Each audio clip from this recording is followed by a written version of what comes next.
pas d'inquiétude pour ceux et celles qui nous rejoindront. J'enregistre le call et je vous l'enverrai, enfin le point presse, et je vous l'enverrai. Je vous enverrai l'enregistrement à la fin.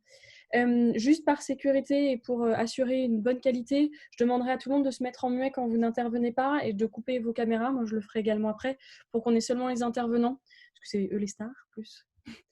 Et j'enregistre bien, le point presse. On vous enverra à l'issue du mail. À l'issue de ce point presse, on vous enverra un mail avec les citations et les contacts mails des intervenants et intervenantes, ainsi que l'enregistrement pour que vous puissiez revisionner à l'infini si vous le souhaitez. Je vous remercie à tous et toutes de vous être connectés, et puis je laisse la parole à Valérie. Bonjour à tous et merci à la Fondation européenne pour le climat d'avoir co-organisé avec la JE ce nouvel atelier qui est consacré donc aux conséquences, aux implications des nouvelles stratégies européennes. La première, c'est Farm to Fork, donc de la fourchette de la fourche à la fourchette, pardon. Et puis la stratégie biodiversité. L'idée, c'était de voir un petit peu quelles sont les différentes interactions entre les deux stratégies et puis voir leurs effets sur tous les acteurs dont nous avons certains des plus éminents représentants aujourd'hui.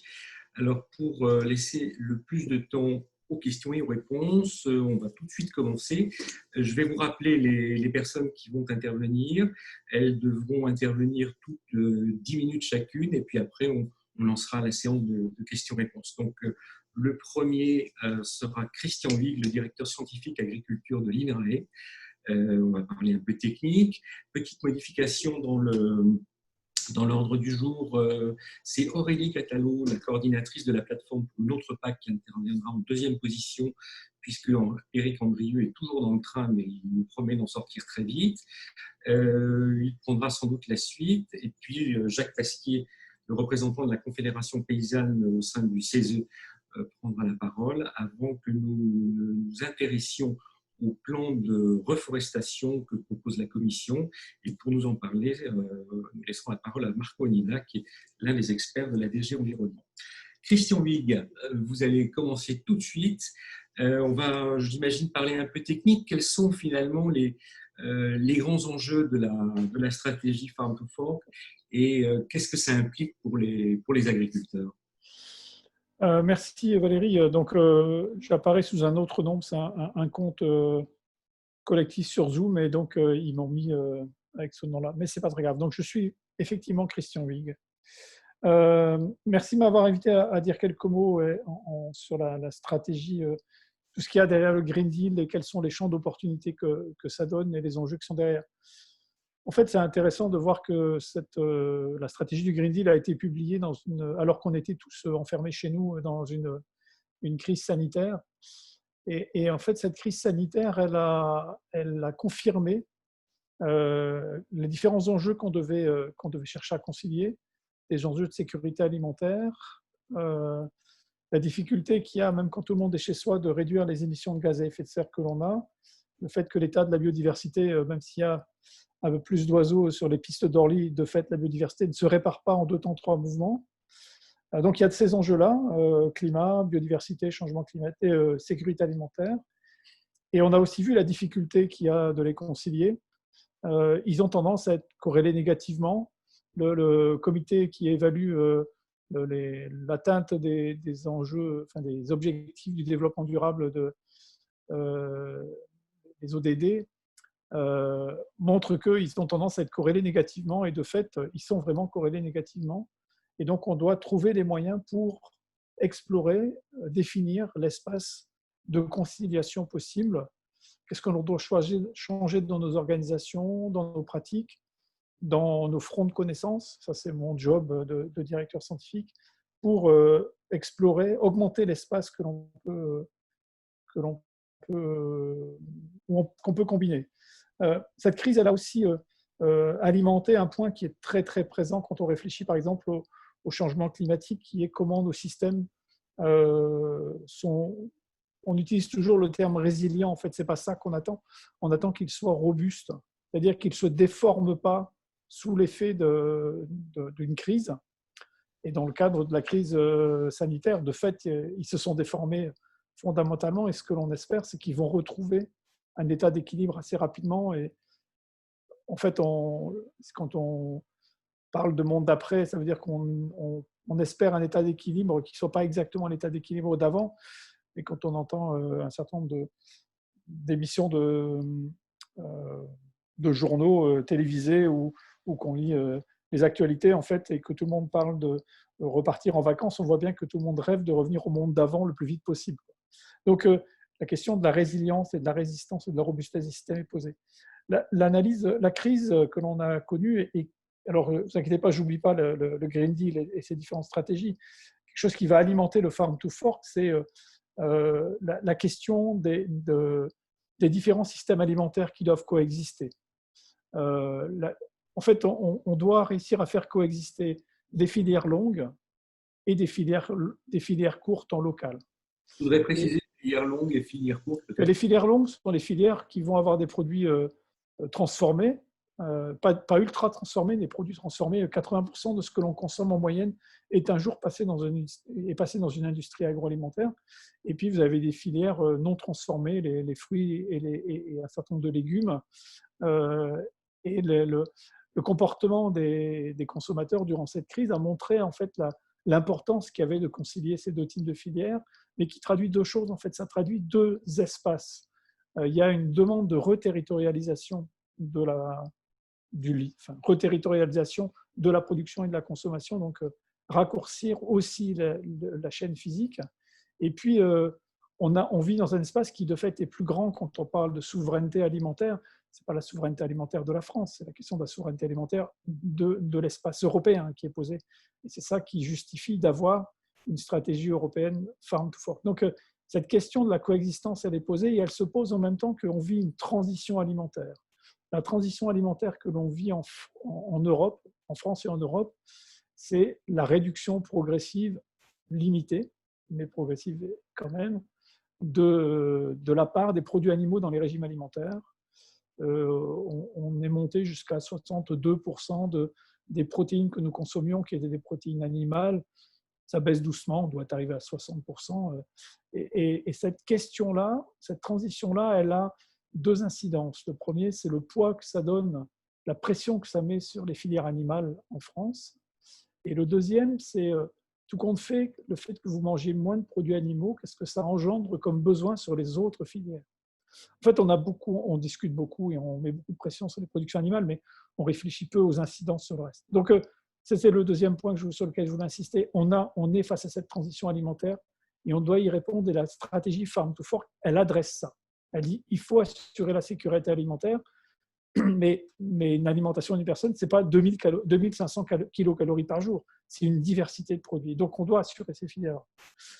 Troisième élément sur lequel je voulais insister, et vous inquiétez pas, je vais arriver enfin au Green Deal après, c'est qu'en fait, pour réussir à obtenir cette conciliation des enjeux qui sont devant nous, tout compte fait, on a les clés. On sait ce qu'il faudrait réussir à faire. On a deux grands cadres d'analyse qui ont bougé sur les 10 dernières années. C'est d'une part l'agroécologie et c'est d'autre part la bioéconomie, et si on veut être plus précis, en fait, en particulier la composante circulaire de la bioéconomie. L'agroécologie, c'est quoi? L'agroécologie, c'est de considérer que ce qu'on doit faire, ce qu'on doit obtenir des systèmes cultivés. Et un système cultivé, c'est très large, ça va d'une parcelle à une exploitation et un territoire. C'est maximiser les régulations biologiques. Les régulations biologiques, c'est ça qui va permettre de ne pas avoir trop de maladies et trop de pression de bioagresseurs, mais c'est aussi les régulations biologiques qui permettent la fertilité. La fertilité, ça permet à une plante d'accéder à des ions, à de l'azote sous forme réactive qui soit assimilable par une plante, c'est du phosphore, c'est du potassium. Et donc, c'est des ions qui doivent être absorbés et les régulations biologiques, donc en particulier tous les micro-organismes qui sont dans les sols, vont augmenter la biodisponibilité de ça. L'agroécologie, elle dit que pour augmenter la régulation biologique, on doit augmenter la diversité fonctionnelle dans les espaces que l'on cultive. C'est-à-dire exactement le contraire de ce que l'on donne à croire quand on fait des systèmes les plus simples possibles. Donc en gros, une grande plaine de blé avec une seule variété, il n'y a pas de diversité fonctionnelle là-dedans. Et donc comment on crée des systèmes depuis la parcelle à l'exploitation et au territoire, où on a une très forte diversité fonctionnelle. Ça, c'est le principe de l'agroécologie. La bioéconomie et la bioéconomie circulaire en particulier reposent sur le fait qu'on doit réussir à concilier production alimentaire et production non alimentaire, mais en s'appuyant sur la maximisation de la valorisation de la biomasse. Et donc une valorisation en cascade. Et donc il n'y a pas un produit et des sous-produits, il y a un produit et des coproduits dont on cherche à optimiser l'ensemble de la chaîne et à faire en sorte qu'il n'y ait pas de déchets à la fin. Et donc on utilise absolument tout. Et c'est une vraie réflexion parce que c'est contraire à la logique d'optimisation industrielle de la transformation des matières premières agricoles qui a consisté, en recherchant les économies d'échelle, à se dire tout compte fait, ce n'est pas grave s'il y a des déchets. Et en termes de bioéconomie et de performance, il faut qu'il n'y ait pas de déchets. Et donc, il faut qu'on réfléchisse autour de ça. Et en fait, ces deux principes, bioéconomie et agroécologie, eh bien, vous pouvez réfléchir et les utiliser pour réfléchir de façon vraiment originale les problématiques de protéines et d'azote. Par le passé, on a fait des plans protéines, on a oublié qu'il fallait faire des plans azote en même temps. Réfléchir le couplage animal-végétal, alors qu'on a une stratégie d'animal d'un côté et une stratégie pour le végétal de l'autre. Et c'est le couplage des deux qui augmente la durabilité. La protection des cultures, c'est clairement l'agroécologie qui permet de les revisiter. Et en l'enrichissant à différents niveaux d'échelle, je vous en ai fait un résumé très simple tout à l'heure, mais si vous intégrez le fait que dans une plante a son propre écosystème avec elle, parce qu'elle héberge des bactéries et des micro-organismes à la surface des feuilles et à la surface des racines, et ben c'est la diversité et la complexité de ça qui assure la protection des cultures. Et puis, réfléchir les productions non alimentaires qui sont un élément de la durabilité, c'est passe aussi par là. Donc, et ça, c'est le troisième élément. Et le quatrième élément auquel j'arrive, c'est qu'en fait, le Green Deal et la réforme de la PAC, et je vois qu'Éric Andrieux nous a rejoints, et je pense qu'il va être d'accord avec moi, le Green Deal et la réforme de la PAC sont des opportunités majeures. Elles sont publiées récemment, et donc en fait, tout le monde réagit plutôt en disant « je n'ai pas retrouvé ce que je cherchais », mais en fait, quand on lit ce truc-là, pour moi, il faut qu'on réfléchisse les offres, les propositions de la société française, du monde agricole et agroalimentaire français au regard de ça, sur deux points en particulier. Le premier, c'est la PAC, politique agricole commune, elle doit intégrer le fait d'avoir des aliments dedans. Mais en fait, il faut la centrer, il faut que les soutiens de la PAC soient centrés sur ce qui est d'abord les biens communs. Le marché s'occupe des biens privés. Le marché ne s'occupe pas des biens communs. Et donc, il faut que le levier qu'offre la PAC, les leviers des soutiens et les leviers des orientations, prennent en compte ce que sont les biens communs. Les biens communs, c'est le climat, c'est la biodiversité, la qualité de l'air et la qualité de l'eau. Et il faut donner une priorité à ça. Et il faut qu'il y ait un rééquilibrage très fort entre le premier et le deuxième pilier. Et en particulier, sur la partie, juste illustrer ce que l'on pourrait faire sur les grandes cultures, c'est d'avoir une aide qui prenne en compte la diversité des surfaces, la diversité des cultures, et on peut faire des tas d'index là-dessus. C'est intégrer le fait qu'il y ait une couverture permanente des sols, et donc une durée de couverture, parce que c'est ça qui, à la fois, améliore l'état du milieu et limite les pollutions, et puis réfléchir à la structure des paysages agricoles. Le fait d'avoir des parcelles qui deviennent très grandes, des îlots cultivés qui sont très grands, on sait que c'est la base de l'effondrement de la biodiversité. Donc, la PAC est un moment majeur aujourd'hui et on a la chance de pouvoir la faire à un moment où on sait beaucoup plus de choses qu'on ne savait il y a 15 ans ou 20 ans. Et puis, le Green Deal, c'est d'avoir un engagement très fort de la Commission européenne qui met sur la table une vision. Et très souvent, on manque de vision à différents endroits. Alors, là, on en a une. Et il y a des stratégies qui sont associées à ça. Il y a une stratégie sur le changement climatique. L'impact, si on ne fait rien sur le changement climatique, on va dans un mur. Et on sait qu'on y va relativement vite et relativement plus vite que ce qu'on espérait. Il suffit de regarder la vitesse à laquelle les gaz à effet de serre s'accumulent dans l'atmosphère pour se dire qu'on y va et on y va très vite. Et donc, il faut extrêmement rapidement peser là-dessus en faisant en sorte que l'agriculture émette moins, que potentiellement elle stocke et qu'elle s'adapte à ça. Et donc, il y a urgence. Le deuxième élément de stratégie, c'est biodiversity, la biodiversité. il faut arrêter de dire qu'on va limiter les dégâts sur la biodiversité. On doit restaurer la biodiversité. Et la particularité européenne, c'est que l'agriculture, c'est le principal mode d'occupation du territoire. Il y a des tas d'autres continents où en fait la nature est présente, où les villes sont présentes, où les déserts sont présents. Chez nous, on n'a pas beaucoup de déserts. Il n'y a plus beaucoup d'espace. Enfin, on occupe la totalité du paysage européen. Et l'agriculture, quand je mets agriculture, c'est culture et prairie, hein, c'est le premier occupant du territoire. Et donc, la première source de restauration de la biodiversité, c'est l'agriculture. Et donc, il faut que l'agriculture s'empare de ça. Ça n'a strictement rien à voir avec des propos qui ont été tenus il y a des dizaines d'années sur l'agriculteur jardinier du territoire. Ça n'a rien à voir avec ça. La biodiversité est un bien commun, et c'est pour ça que ça rejoint ce que je dis sur la PAC. Et puis la troisième stratégie, excusez-moi, je suis un peu long, Valérie, c'est la stratégie Farm to Fork. C'est en fait une stratégie qui met au cœur comment j'assure la sécurité alimentaire, mais j'assure la sécurité alimentaire en prenant en compte la qualité de l'air et de l'eau. Et donc, c'est pour ça qu'elle se traduit par des éléments sur le bien-être animal, la réduction des antimicrobiens, un effort extrêmement volontaire affiché sur la réduction d'usage des produits phytosanitaires, parce que c'est moins 50%, et puis à la différence de la France, il n'y a pas de si possible au bout. Et puis, c'est un poids très fort et une orientation très forte qui est donnée sur l'agriculture biologique. L'agriculture biologique n'étant qu'un prototype extrêmement performant de l'agroécologie. Et donc, cette stratégie-là, elle donne un cap, et elle rejoint sur ce que je disais tout à l'heure, elle donne un cap sur un des enjeux qui est la sécurité alimentaire, en intégrant le fait que la consommation va bouger, c'est pris en compte dans cette stratégie Farm to Fork, et donc il va y avoir ces éléments-là aussi, mais en intégrant le fait qu'il faut que ça se fasse sans pression sur le milieu ou avec une pression réduite sur le milieu. Voilà ce que je voulais vous dire.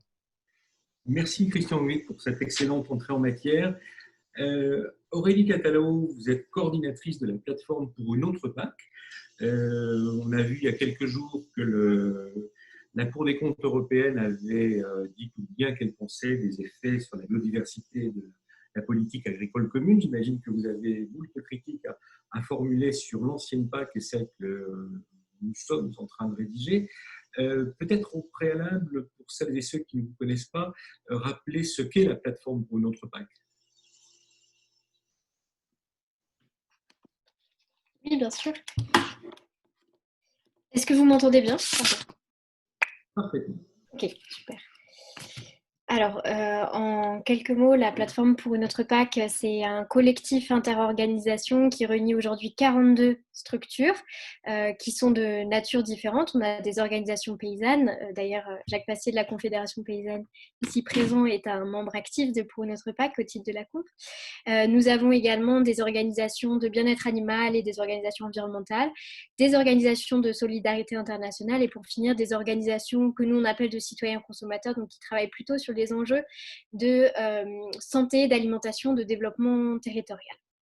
Et comme le nom l'indique assez explicitement, l'objet de cette plateforme, c'est d'œuvrer collectivement à une réforme une réforme en profondeur de la PAC, répondant davantage à des valeurs de justice, de répartition des aides, de durabilité, de souveraineté alimentaire, etc. Et donc, on a pour partie des activités de définition de position commune, de plaidoyer commun, et pour partie des activités de communication, de sensibilisation et de mobilisation citoyenne. Le tout étant mené en bonne intelligence, enfin du moins je l'espère, avec des partenaires européens que nous avons soit à Bruxelles, soit dans d'autres États membres de l'Union européenne.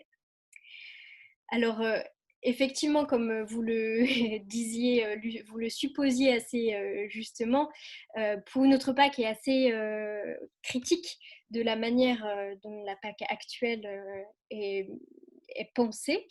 Et donc, en effet, avant de répondre à la question vraiment qui m'était posée de quelle réforme de la PAC souhaiter, en fait, je suis un peu obligée de revenir sur qu'est-ce qu'on dénonce concrètement dans la PAC actuelle. Et qu'est-ce qu'on dénonce aussi dans le projet de réforme de la PAC tel qu'il se dessine aujourd'hui. En fait, un des principaux reproches qu'on peut faire à la réforme de la PAC qui est aujourd'hui sur la table, c'est un niveau d'ambition dans la réforme qui nous semble bien inférieure à ce qui serait requis. Pour nous, il y a une nécessité absolue à remettre pas mal à plat un certain nombre de mécanismes et de priorités dans la PAC, alors que la proposition législative qui a été mise sur la table en juin 2018 pour réformer la PAC se veut être une évolution et non une révolution, à la particularité d'une nouveauté en matière de gouvernance dont on n'a à ce jour même pas vraiment l'assurance qu'elle se traduirait par plus d'efficacité. Donc, pour nous, face à l'ampleur, à la gravité de certains des défis auxquels le secteur agricole et alimentaire européen va être confronté sur la prochaine décennie, il est impensable de se dire qu'on continue la PAC telle qu'elle existe aujourd'hui, vu que le constat que personne ne peut contester est qu'elle ne répond pas, qu'elle n'est pas à la hauteur sur un certain nombre d'enjeux. Et on voit malheureusement que dans la proposition législative de réforme de la PAC, ce qui fait figure aujourd'hui d'objectifs principaux de la PAC n'est pas remis en cause. Je pense par exemple à la productivité. Ça reste une notion qu'on aborde aujourd'hui en parlant de PAC, alors que ça semble complètement d'un autre temps de se dire que viser moins d'emplois et viser une production plus abondante en quantité, ce sont plus des choses qu'on peut défendre sans condition aujourd'hui. Autre objectif qui est maintenu apparemment pour la prochaine PAC, c'est l'objectif de compétitivité. Là, la compétitivité étant entendue sur le prix, avec une notion évidemment d'exportation sur les marchés internationaux. Mais on ne comprend pas aujourd'hui quelle est la justification à utiliser l'argent public du contribuable européen pour faire gagner des parts de marché à des entreprises agroalimentaires. Pour nous, ça n'est pas un objectif qui peut être soutenu par la PAC et ça paraît une chimère et un puissant fond de budget que de croire que l'Union européenne peut continuer aujourd'hui à être la plus compétitive ou être réellement compétitive sur différents secteurs. On sait qu'on sera toujours doublé par l'Ukraine, la Nouvelle-Zélande, le Brésil ou que sais-je, selon les productions dont on parle.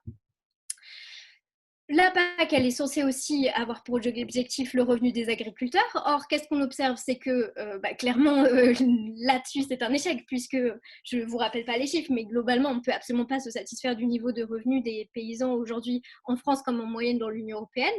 Et puis, pour terminer, on a aussi un objectif qui reste très ancré dans les mentalités, dans la manière dont la PAC est pensée, c'est cet objectif de garantir aux consommateurs européens des prix bas, des prix les plus bas possibles. Alors, cet objectif en soi n'est pas forcément condamnable, c'est juste qu'il est totalement faux de prétendre que c'est bien ce à quoi la PAC concourt aujourd'hui. D'une part, ces prix bas, il faut bien avoir en tête que la PAC ne permet de les atteindre que sur certaines productions. Donc, par exemple, on sait que le prix sur les céréales, les prix sur la viande, ou en tout cas certains produits de viande, sont effectivement plus bas grâce aux subventions de la PAC. Ça n'est absolument pas le cas pour les fruits et légumes frais, par exemple. Or, on sait aussi que c'est ces denrées-là que les consommateurs ont le plus de mal, pour diverses raisons, à acheter.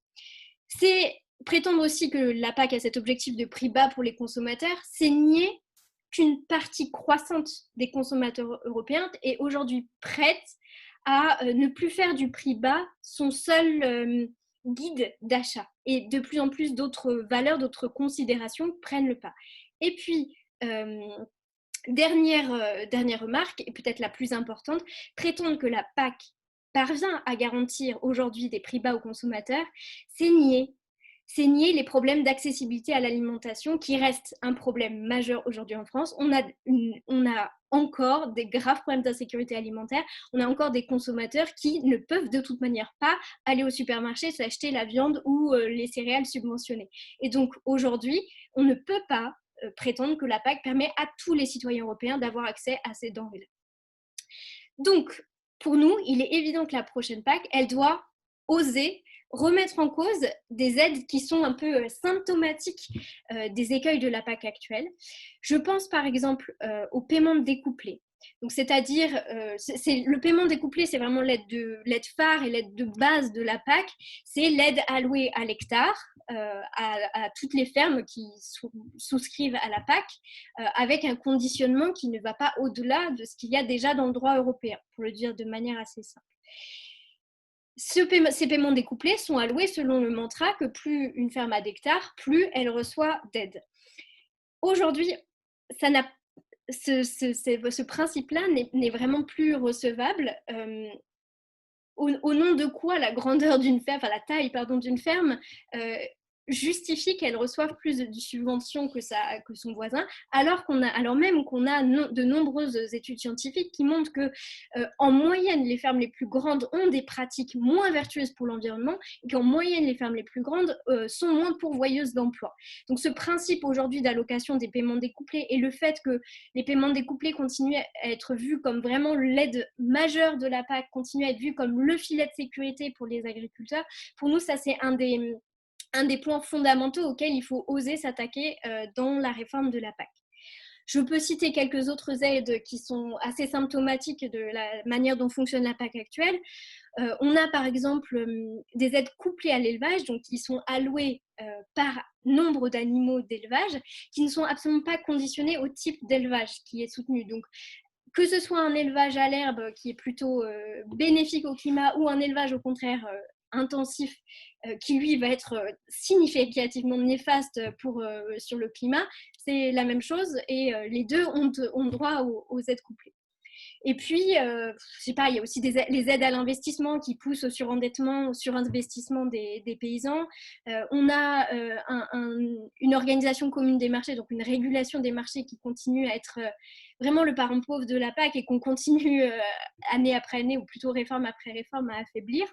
Donc pour nous, ça, c'est vraiment des tendances de la PAC qu'il faut absolument arrêter et réviser via la réforme de la PAC. Cette PAC post-2020, celle qui est en cours de négociation, c'est vraiment la PAC qui doit accompagner le changement de système de l'agriculture européenne. Ce n'est pas une PAC qui doit être conçue comme permettant à l'agro-industrie de survivre encore un peu ou d'essayer d'optimiser ce système-là. Nous, ce qu'on dit, c'est que non, c'est que la prochaine PAC, elle doit être celle qui permet massivement un changement de système. Et pour permettre massivement ce changement de système, il y a peut-être une clé d'entrée qu'on trouve assez intéressante, c'est l'idée de se dire que on replace clairement la souveraineté alimentaire de l'Union européenne comme centrale, comme objectif principal de la prochaine PAC, que nous, du coup, on appelle une PAC avec 2 A, donc une politique agricole et alimentaire commune. Et si on fait ça, eh ben, on s'oblige à reconnaître l'interaction étroite entre la politique agricole et d'autres enjeux, parce que l'alimentation est une porte d'entrée vers les autres enjeux, que sont la santé, que sont l'emploi dans les territoires, que sont la souveraineté alimentaire des pays du Sud, etc. Et donc, on est un peu forcé de concevoir une politique qui est plus intégrée et donc plus intelligente. Alors, on entend parfois dire que mais vous voulez faire de la PAC une politique environnementale, par exemple. C'est pas ça. C'est pas ça l'idée. C'est pas de se dire que la PAC va répondre absolument à tous les problèmes et qu'on veut prendre du budget de la PAC pour, par exemple, venir alimenter un budget environnemental. À minima, le but, c'est de se dire que la PAC, elle a 0 impact négatif sur l'environnement, si je reprends mon exemple. Ça, c'est pas l'idée de se dire que la PAC va résoudre tous les problèmes environnementaux. Mais il faut absolument avoir la lucidité de reconnaître les impacts négatifs de la PAC sur d'autres enjeux et, si possible, ne pas se contenter d'un 0 impact négatif quand on peut avoir même une PAC qui contribue, qui concourt à l'atteinte d'objectifs autres que purement agricoles. Donc, je le disais, si on fait de la PAC de la prochaine PAC, celle qui replace la souveraineté alimentaire de l'Union européenne à son centre, eh bien, ça veut dire concrètement qu'on soutient par l'argent public de la PAC la production agricole qui répond aux besoins, qui répond à la demande alimentaire des citoyens européens. Et donc, par corollaire, c'est assez évident, on remet pleinement en cause la vocation exportatrice de l'agriculture européenne. Elle peut exporter, si elle le souhaite, hors subvention. Elle peut exporter, si elle le souhaite, une fois qu'on a pourvu aux besoins de la population européenne. Mais on arrête de soutenir des segments de marché entiers qui n'ont absolument pas vocation à nourrir les Européens, mais qui ont directement vocation à partir à l'export. Donc, en termes de mesures ou d'objectifs alimentaires, ça veut dire que la PAC post-2020, elle est là pour venir doper la production de légumineuses dans l'Union européenne, venir doper la production de fruits et légumes frais dans l'Union européenne. Elle est là pour aider à sélectionner le type d'élevage qu'on veut vraiment. Elle est là pour aider à recréer des filières de transformation, de distribution dans les territoires, donc des filières relocalisées. Et quand je dis ça, je ne suis pas dans une utopie absolue parce que nous, chez Pour une autre PAC, on considère que la PAC actuelle, elle possède déjà des mesures qui, si elles étaient pensées différemment, pourraient venir servir les objectifs que je viens de citer. En fait, c'est surtout une question de choix politiques, de part de budget allouée aux différentes mesures, de là où on place le curseur, de quelles conditions d'accès on fixe aux différentes aides. Donc, je reprends un exemple que j'ai cité tout à l'heure, mais je disais aujourd'hui, les aides couplées, elles sont allouées à l'animal, quel que soit en fait le type d'élevage dans lequel est élevé cet animal-là. Et bien, si demain on place des conditions d'accès aux aides couplées, en fait les aides couplées, elles vont venir spécifiquement soutenir l'élevage de ruminants au pâturage, par exemple, et bien là, on se dit que ça fait du sens. Ça fait du sens. Le consommateur européen, il a encore envie de manger des produits issus de produits animaux, pardon, mais pas n'importe lesquels. Il veut s'assurer derrière qu'il y a un respect du bien-être animal, il veut s'assurer derrière que l'élevage n'est pas facteur de déforestation, que l'élevage n'est pas facteur de dérèglement climatique. Et donc là, on se dit, ah bah oui, ok, l'argent public du citoyen, du contribuable européen répond non seulement à une denrée qu'il veut manger, mais à des soucis politiques auxquels il souhaite qu'on apporte des réponses. Et puis pour terminer, un dernier mot sur, pour nous, une logique complémentaire qu'on souhaiterait voir mettre en place dans la prochaine PAC. On souhaiterait que les outils soient pensés soit pour accompagner les paysans dans leur transition agroécologique, soit pour venir rémunérer les pratiques vertueuses qu'ils mettent en place. C'est un système de vases communicants, donc on rentrerait un peu dans l'une ou dans l'autre des boîtes selon les différents enjeux. L'idée, c'est de se dire que dans le premier cas, celui de l'accompagnement de la transition agroécologique, il doit y avoir un financement massif parce qu'il y a un besoin massif et ça doit être ouvert absolument à tous les paysans, ce qui n'est pas le cas aujourd'hui. Les quelques mesures d'accompagnement de la transition dans la PAC sont zonées territorialement. Donc, certains paysans bénéficiaires de la PAC n'ont pas accès à des mesures structurantes d'accompagnement de la transition. Nous, ce qu'on dit, c'est donc qu'il faut oser y mettre beaucoup d'argent, beaucoup plus d'argent qu'aujourd'hui. Il ne faut pas de critères d'accès à ces aides-là, c'est ouvert à tout le monde. Par contre, on fixe au bout de plusieurs années un objectif de transition à atteindre. Et d'un autre côté, on instaure des paiements pour services environnementaux et on instaure des paiements pour services de bien-être animal dans la prochaine PAC pour venir enfin rémunérer les paysans qui ont des pratiques vertueuses. Et ces pratiques-là, eh bien, elles ne sont pas aujourd'hui reconnues dans le prix du marché. Donc, c'est bien à l'argent public, à la puissance publique de venir les rémunérer. Et ça permet de faire un peu une carotte ultime de la transition. Ça permet aussi d'enrayer le déclin par exemple, de prairies, de haies dans les fermes européennes aujourd'hui, puisque la plupart des paysans voient leur maintien comme une contrainte. Si c'est valorisé, si c'est rémunéré par l'argent public, demain, ils s'y retrouvent à maintenir ces infrastructures agroécologiques ou ces prairies qui sont bénéfiques à l'environnement et qui sont bénéfiques aussi à leur système de production. Voilà. Merci Aurélie pour cette carotte ultime. Est-ce que Eric Andrieux est arrivé? Alors oui, à l'instant. Ah, c'est un exploit. Hein. Formidable. Merci de nous rejoindre sortis du train. Je rappelle que vous êtes député européen socialiste, vice-président des socialistes et démocrates au Parlement européen, et vous avez présidé la bien nommée commission PEST. Qu'est-ce que vous inspire d'abord les grands principes présentés dans les deux stratégies de la commission, et puis peut-être ce que vient de dire Aurélie Catalot?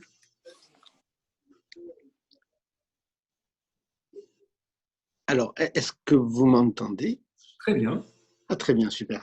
Alors, je suis désolé parce que j'ai entendu, j'étais dans le train, donc que partiellement les propos de Christian Huyghe et d'Aurélie. Donc, certains que j'ai entendus, je partage bien sûr, donc, et d'autres, je n'ai pas entendu. Merci dans tous les cas de l'invitation. Oui, parce qu'en fait, effectivement, par le passé, ça c'est un premier impact du Green Deal finalement, de la conscience de l'enjeu climatique. C'est que je me rendais au Parlement en avion et maintenant j'y vais en train. Voilà. Mais c'est plus long, on peut travailler différemment, mais ça a quelques petits inconvénients encore, donc, puisque les réseaux et les correspondances ne sont pas toujours donc, comment dire, parfaites. Voilà. Donc excusez-moi pour le retard, mais c'est vraiment, vraiment indépendant de ma volonté. Rapidement, pour entrer dans le sujet, puis je crois qu'il y aura des questions si j'ai bien compris comment dire, l'organisation. Euh, comment dire, le Green Deal qui a été présenté en 2019, donc, comment dire, énonce clairement, on va dire ça comme ça, je crois que Christian Huyghe l'a évoqué tout à l'heure, l'ambition, et c'est clair, de faire du continent européen le premier continent climatiquement neutre en 2050. Voilà, alors il y a des rendez-vous en 2030, certains évoquent des rendez-vous en 2040, donné sur 50, vous le savez, 50%, 55% donc, de réduction de CO2. Ça veut dire que c'est un objectif clairement affirmé et les deux stratégies Farm to Fork donc, et la stratégie biodiversité s'inscrivent effectivement donc, dans ce grand objectif-là du Green Deal au niveau communautaire. Lorsqu'on parle de Farm to Fork, on parle de biodiversité, comme ça a été dit par Christian et Aurélie, évidemment, ça impacte de fait le système alimentaire. Et aujourd'hui, on sait bien que le système alimentaire mondial est responsable de 29% de l'émission des gaz à effet de serre. Et que dans ce système alimentaire mondial, la chaîne d'approvisionnement du bétail représente à elle seule 14, si j'en crois mes données, donc 14,5% de l'émission de gaz à effet de serre. Donc on voit bien la prégnance du secteur dans cet enjeu plus global qui est celui du Green Deal. Donc ça veut dire que là, effectivement, la stratégie Farm to Fork, que je viens de dire quelques mots, et biodiversité, je ne sais pas ce qu'on dire, sont les bienvenus dans ce schéma-là, d'autant, et c'est bien connu qu'à l'échelle mondiale en matière d'alimentation, donc, on a encore aujourd'hui plus de 820 millions de personnes qui aujourd'hui souffrent de faim.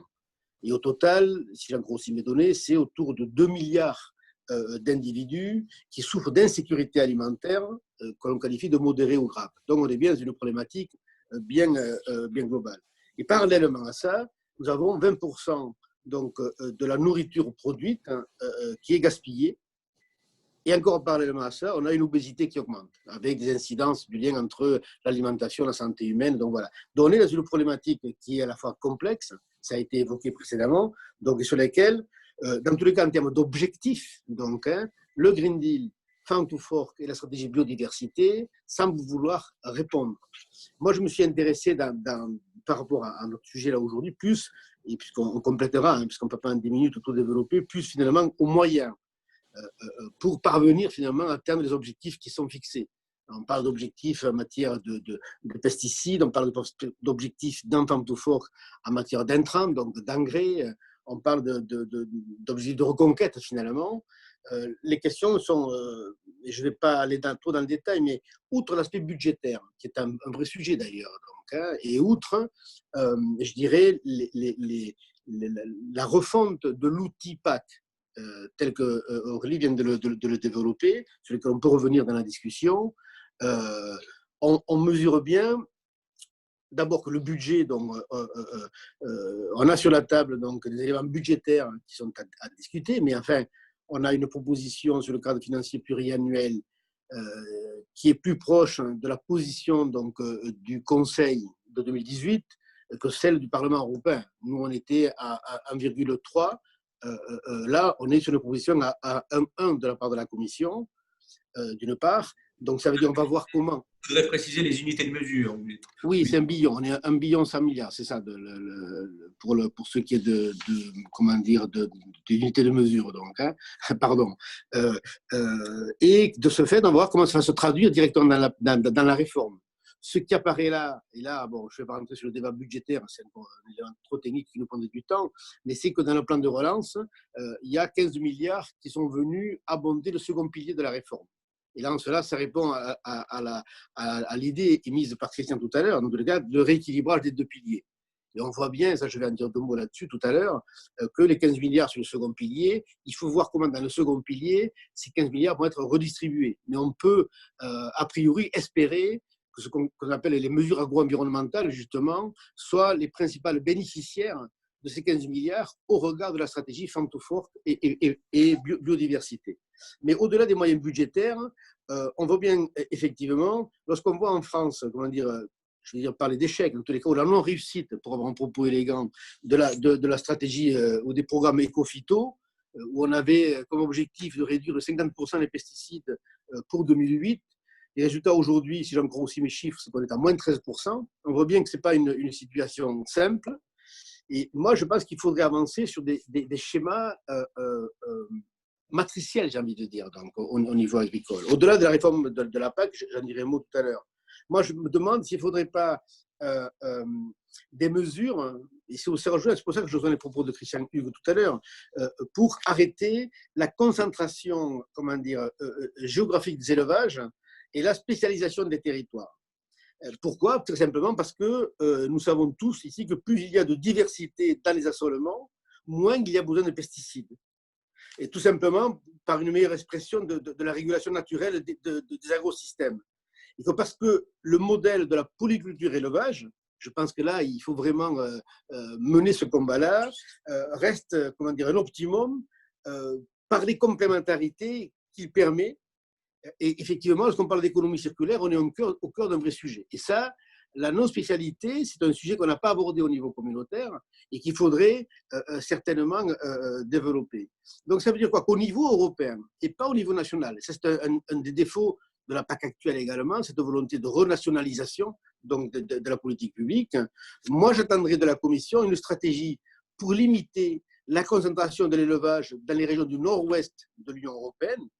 Et je pense que c'est le moment, parce que lorsqu'on écoute les Pays-Bas ou l'Allemagne qui annoncent des mesures fortes pour réduire leurs élevages, je pense qu'il faut savoir saisir l'occasion. Et on ne parle pas de l'élevage extensif, mais on est bien sur de l'intensif, c'est dont il est question, pour éviter la spécialisation de l'élevage dans les plaines céréalières et en particulier dans les pays de l'Est de l'Union européenne.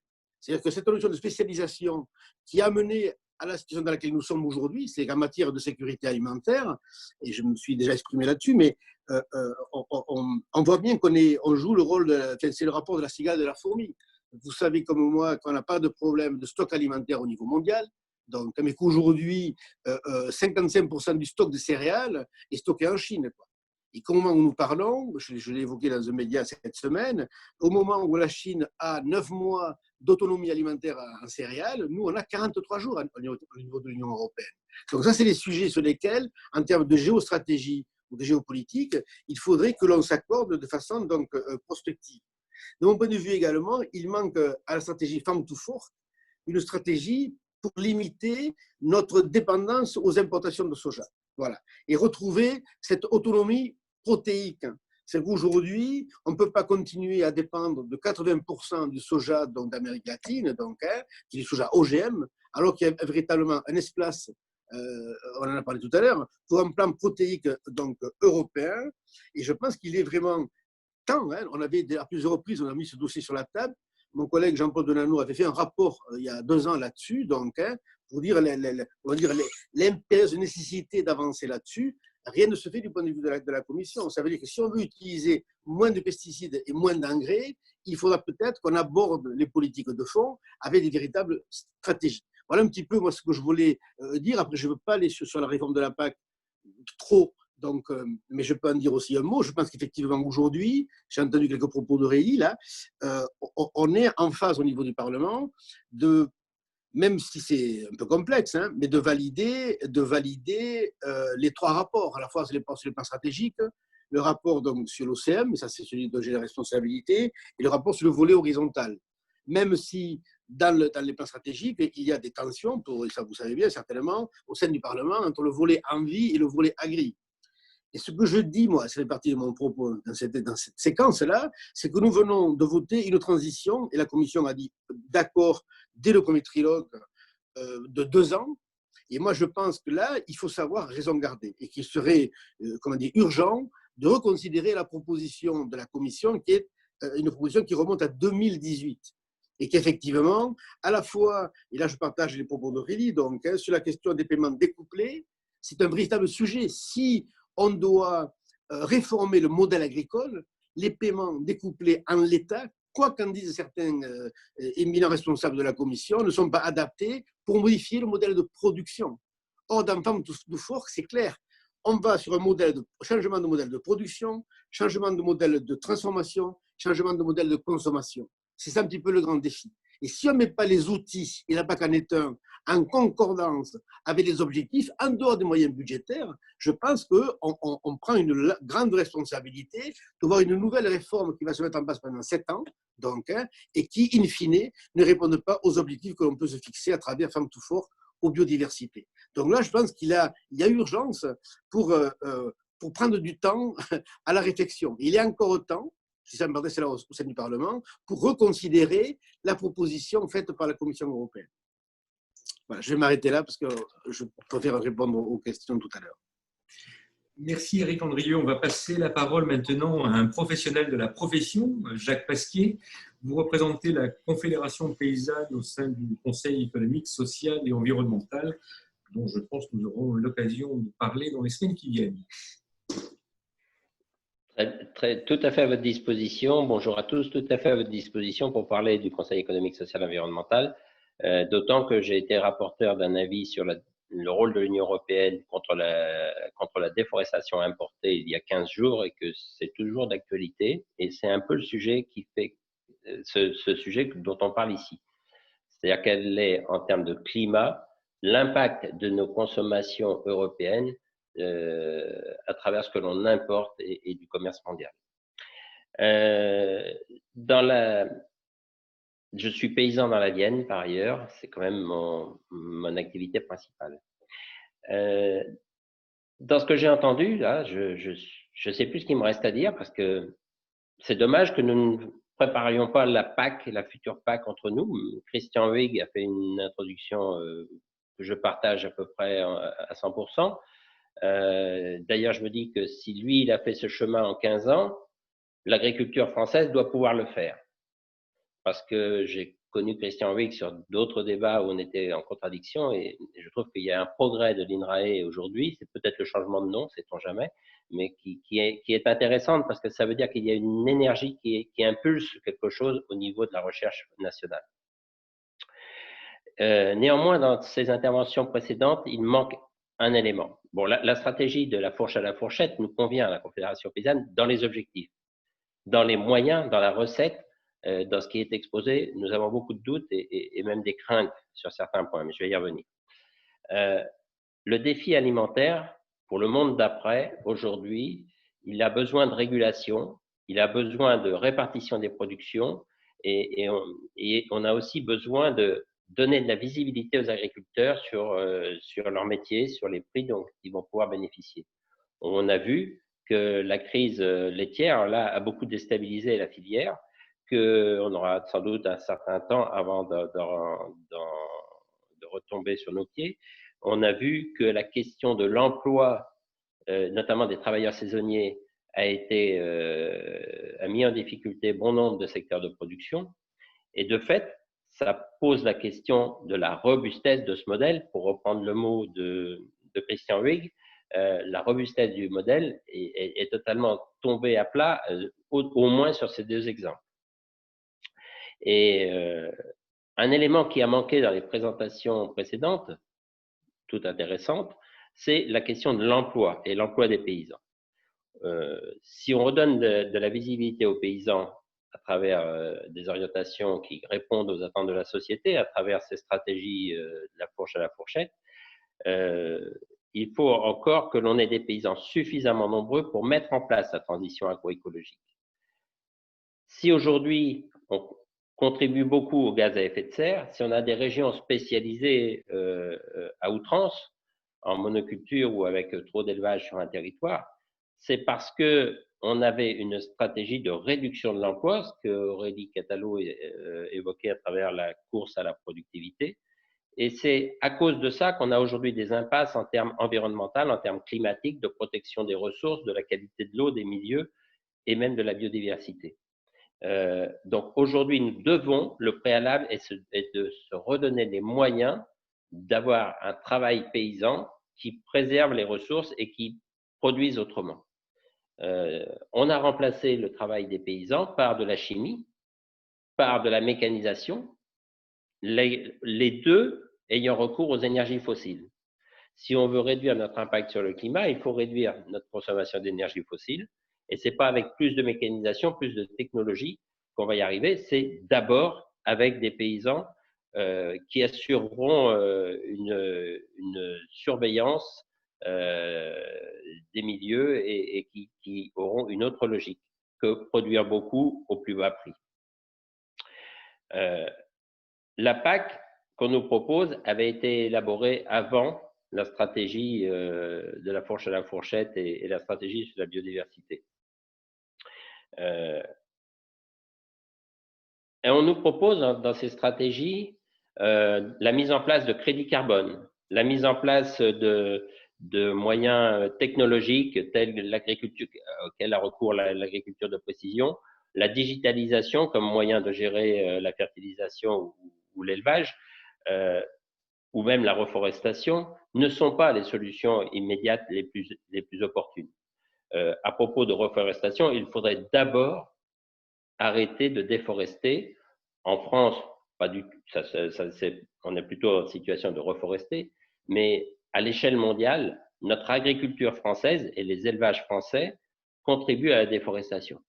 Donc, avant de vouloir reforester, préservons ce qui existe, sachant que lorsque l'on va reforester, c'est-à-dire replanter une forêt, on n'aura jamais les mêmes aménités pour le climat ou pour l'environnement de façon générale, les systèmes hydrologiques, la qualité de l'eau et des sols, qu'avec une forêt notamment tropicale qui existe déjà.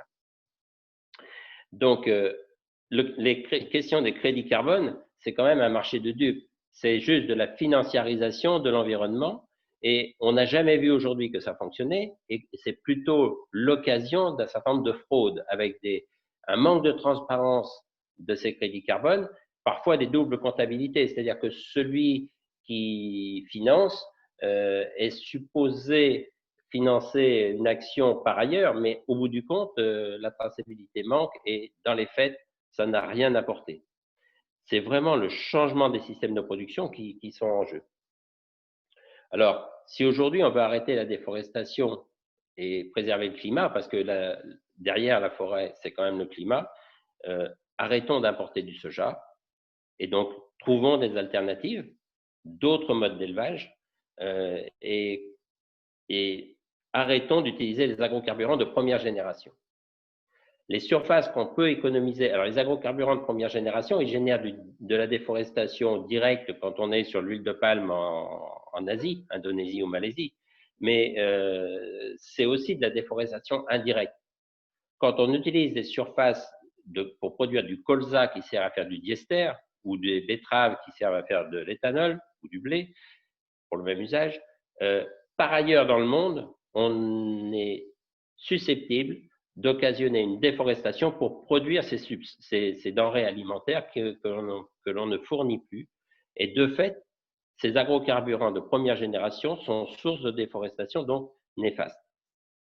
La question est de changer de système de production et d'élever notre élevage avec des modes de production qui sont plus autonomes au niveau national ou européen et qui ne contribuent plus à ce marché mondial qui déforeste. Aujourd'hui, la moitié, et là je le dois à Christian Huyghe, donc, dans une présentation qu'il a faite au CESE il y a quelque temps, la moitié des protéines consommées par le bétail français vient de la prairie. Et le premier consommateur, le premier secteur d'élevage qui consomme du soja importé, c'est la volaille. Donc la question se pose de voir comment les ruminants peuvent définitivement se passer de soja, mais ce n'est pas eux qui sont les principaux responsables.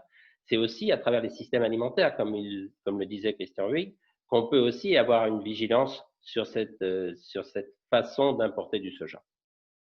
Mais aujourd'hui, quand on parle de rémunérer les biens communs, c'est les paiements pour services environnementaux, c'est de conditionner les paiements couplés, comme le disait Aurélie Catalo, mais c'est pour favoriser des systèmes d'élevage de ruminants sur les prairies, de favoriser la production de légumineuses qui vont en même temps fertiliser les sols et les cultures, en culture associée ou en légumineuses fourragères associées à des graminées. C'est aussi le besoin de la future PAC, accompagner la production de fruits et légumes. Aujourd'hui en France, la production de fruits et légumes régresse à une vitesse importante. En 2000, on était à peu près autosuffisant en volume globalement.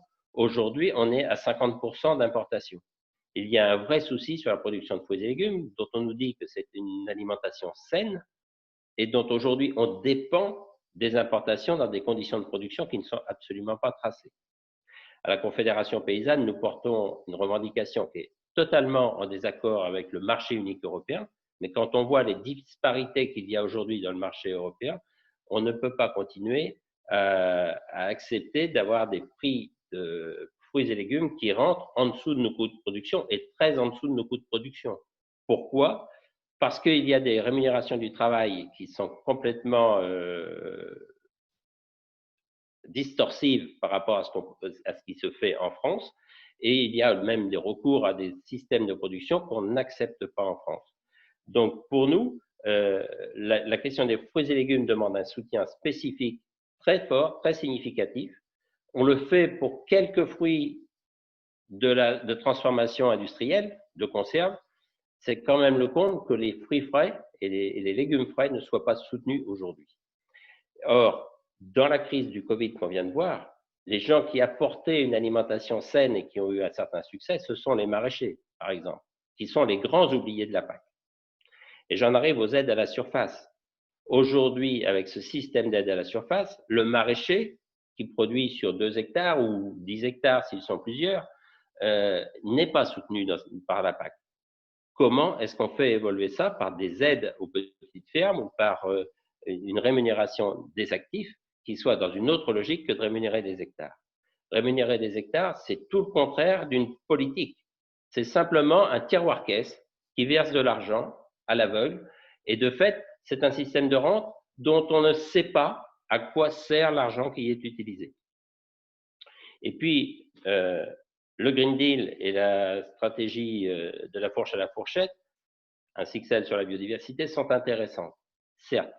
Mais quelle est leur place portée par une Commission européenne qui, dans le même temps, négocie et continue à négocier des accords de libre-échange avec tout un tas de pays qui ne respectent pas les mêmes contraintes et qui vont nous envoyer leur production dans des conditions qui ne respecteront pas les critères annoncés du Green Deal.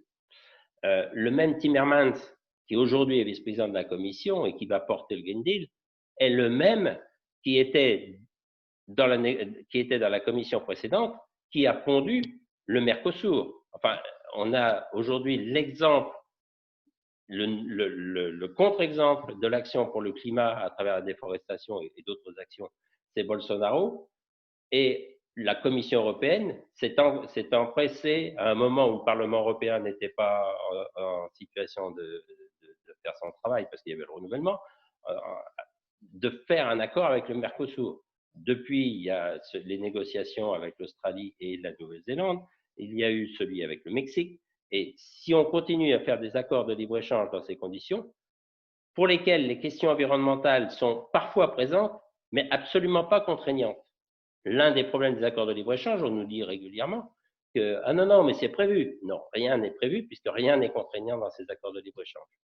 Et de la même façon, il y a un vrai souci à travers le Green Deal et ses stratégies, c'est qu'aujourd'hui, elles ne sont pas contraignantes. Donc, on ne sait pas à quelle vitesse elles vont se mettre en place. Je vous ai dit tout à l'heure que j'avais travaillé au CESE sur un avis concernant la déforestation importée. Depuis 1990, il y a des accords internationaux et l'Union européenne n'est pas la dernière à signer ces accords pour s'engager à réduire la déforestation importée. Or, en 2019, cette déforestation n'a jamais été aussi importante qu'elle n'a été. Donc, il faut vraiment que les choses soient contraignantes. qu'on se donne réellement les moyens d'avoir un calendrier et qu'on fasse étape par étape le bilan de l'action telle qu'elle se déroule. Il ne suffit pas de se dire on va faire et puis de croiser les doigts pour que ça se réalise. Il faut vraiment avoir des objectifs chiffrés avec des étapes et un suivi dans le temps. Et le coût de l'inaction sur le climat, sur la biodiversité, on l'a vu avec le Covid. Ce que l'on vit aujourd'hui, la baisse du PIB national, même si ce n'est sûrement pas le seul critère qui permet de valider le fonctionnement d'une société, en tout cas, ce n'est pas un critère qui nous satisfait à la Confédération paysanne, mais le coût du Covid a été énorme. Or, pourquoi on a le Covid? Entre autres choses, parce qu'on a un marché mondialisé d'une part, ça c'est sûr, avec des choses qui circulent dans tous les sens et des gens qui circulent dans tous les sens, mais aussi parce qu'on a fait une pression sur l'environnement, mais c'était le cas aussi pour Ebola dans d'autres régions du monde, pour d'autres maladies à virus qui sont issues des atteintes que l'on fait à l'environnement. Donc le coût de l'inaction coûte un pognon de dingue, pour reprendre une expression de quelqu'un d'autre. Merci Jacques Pasquier. Vous avez à plusieurs reprises mentionné la forestation, les plans de reforestation. Mais justement, nous avons quelqu'un pour nous en parler. Il s'agit de Marco Nina, qui est l'un des experts de la DG Environnement et qui est le coordinateur du plan de la forestation, qui est un des points qui a été le moins mis en valeur dans les stratégies européennes. Donc, on va en parler tout de suite. Marco, c'est à vous. Merci Valérie, merci, bonjour à tout le monde. Oui, je veux juste à titre liminaire dire bon, je ne suis pas intégré dans le débat français sur ces sujets. Évidemment, je travaille à la Commission européenne et je peux vous présenter un peu les derniers développements. Comme les autres intervenants ont déjà dit, il s'agit d'une vision qui a été mise sur la table par la Commission européenne, une vision politique très forte, très importante, évidemment pas encore contraignante parce que c'est une communication de la Commission comme le pacte vert, mais que néanmoins, disons pour la première fois dans l'histoire, contient des objectifs au niveau de protection de la biodiversité dans l'agriculture et dans le monde des forêts qui sont assez forts. Et ce que nous sommes en train de vivre, c'est un peu une période, je dirais presque révolutionnaire si je regarde les réactions positives mais aussi négatives qu'on est en train de voir arriver sur nos bureaux tous les jours. Voilà, rapidement, donc qu'est-ce que c'est ces plans européens de reforestation? Si je peux demander de passer à la slide suivante. Voilà. Donc, les forêts, alors tout d'abord, je ne parlerai que de forêts européennes. Je laisserai de côté les forêts internationales, la déforestation mondiale. Là, on se concentre sur les forêts européennes. Ce qui est important de savoir, c'est qu'il y a au moins 2, et bientôt il y en aura 3 actes fondamentaux. Le premier, c'est le pacte vert, le European Green Deal, qui lui-même contient des dispositions, des mesures, même si c'est des caractères non contraignants, sur les forêts, qui dit qu'est-ce qu'il faudrait faire sur les forêts européennes.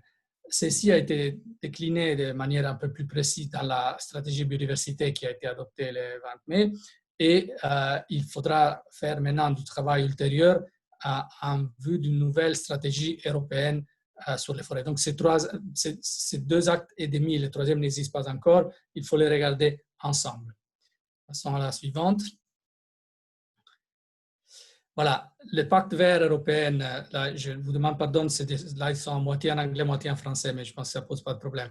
Le pacte vert européen, comme vous le savez, il a un champ d'application thématique très large et il y a un aspect sur la protection de la nature. On peut déjà passer avant.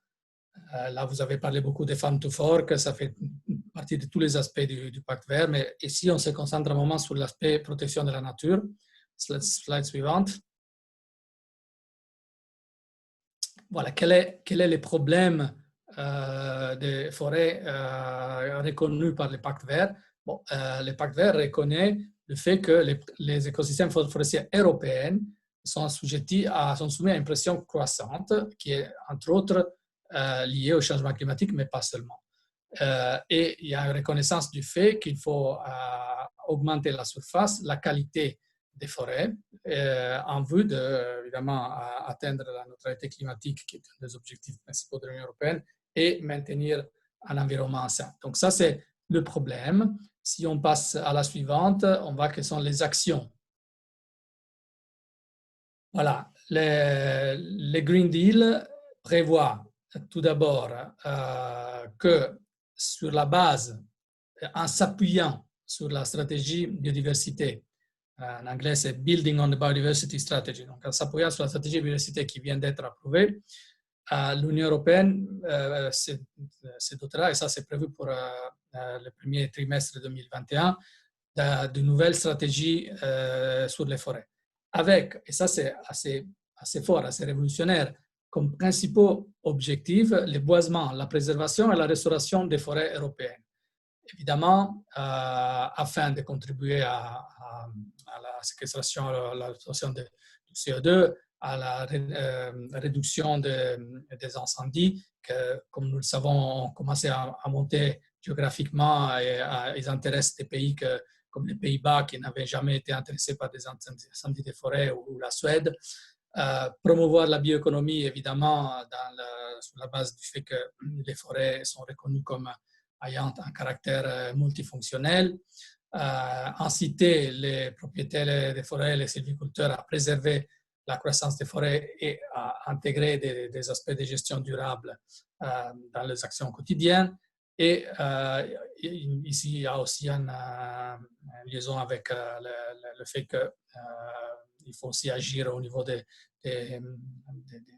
chaînes d'importation pour éviter ce qu'on appelle la déforestation importée.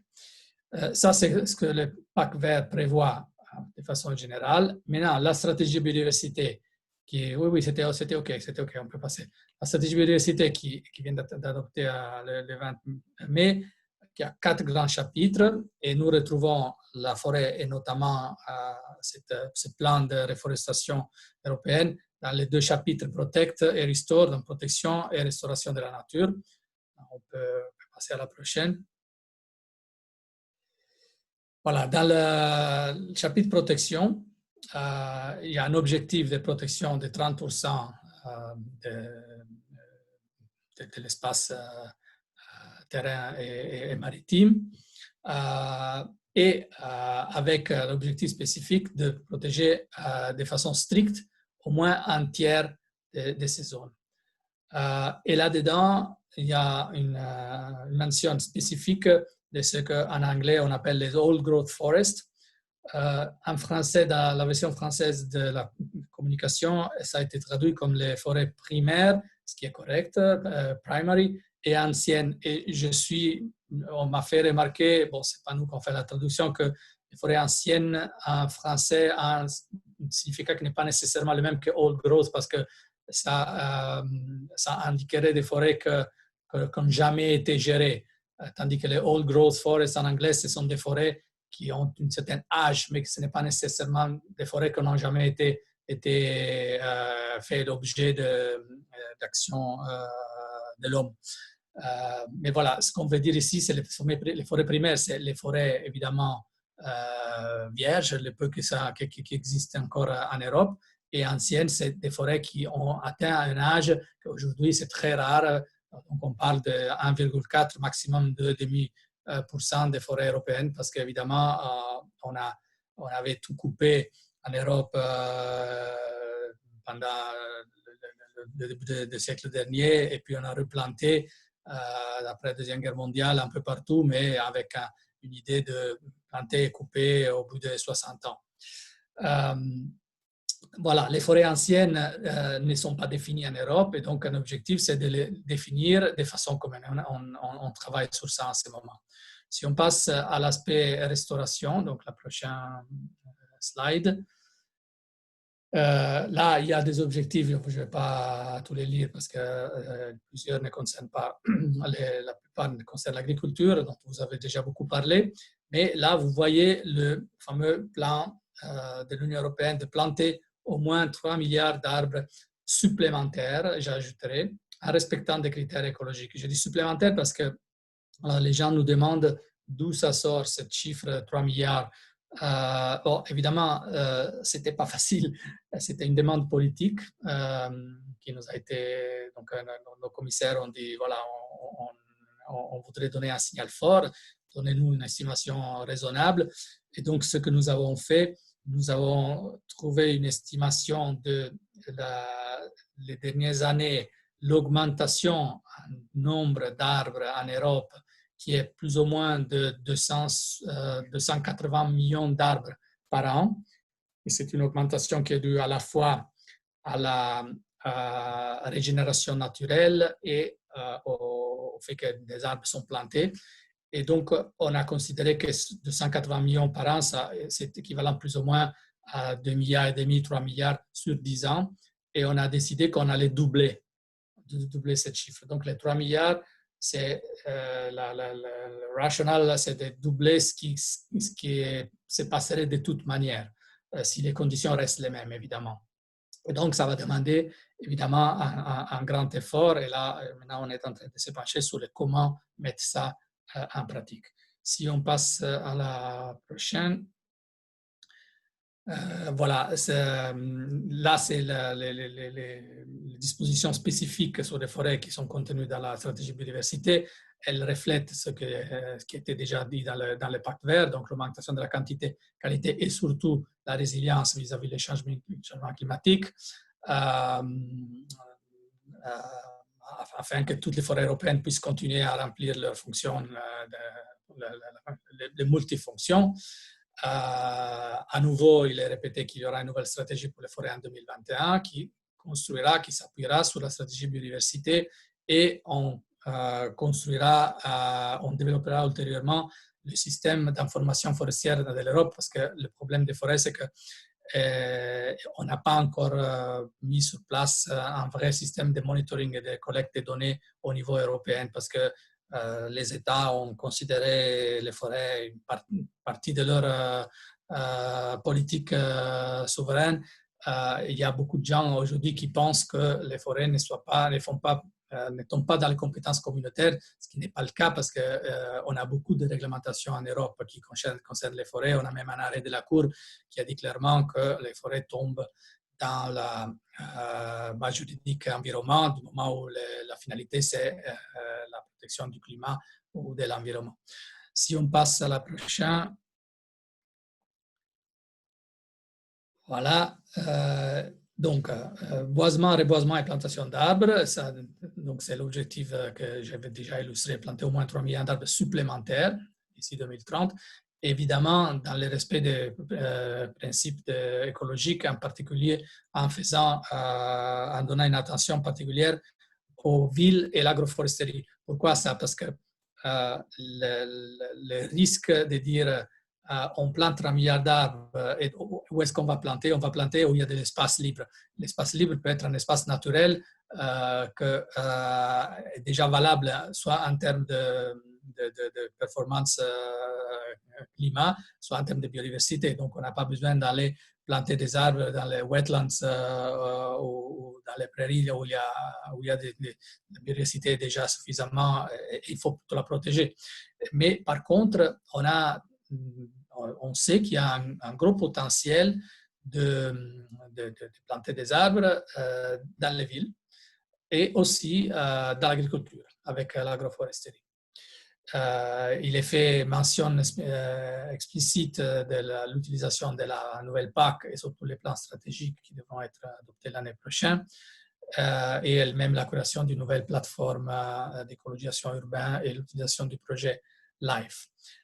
Nous sommes en train, il y a un mandat dans la stratégie biodiversité à la Commission de développer des lignes directrices sur qu'est-ce que ça veut dire planter d'une façon favorable aux critères écologiques. Donc, les pratiques respectueuses de la biodiversité pour les boisements et les reboisements, on est en train de lancer un travail sur ça en coopération étroite avec tous les pays de l'Union européenne et on a créé un groupe de travail qui, pour la première fois dans l'histoire de la politique des forêts de l'Union européenne, comprennent à la fois les ministères de l'Agriculture et les ministères de l'Environnement. Donc, ce sont très souvent dans les États membres, ce sont des mondes qui ne se parlent pas beaucoup, y compris à Bruxelles. Et aujourd'hui, on a la nécessité, on a l'obligation d'intégrer les deux pour pouvoir travailler de façon plus efficace.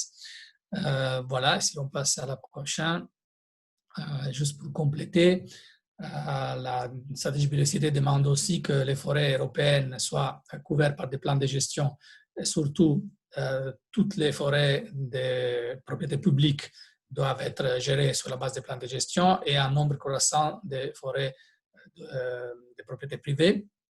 Et la Commission a aussi un mandat pour développer des lignes directrices sur les pratiques forestières les plus proches à la nature. On a ce qu'on appelle le Sustainable Forest Management, gestion durable des forêts, mais qui n'est pas établi de façon suffisamment précise pour pouvoir savoir qu'est-ce que je dois faire en pratique.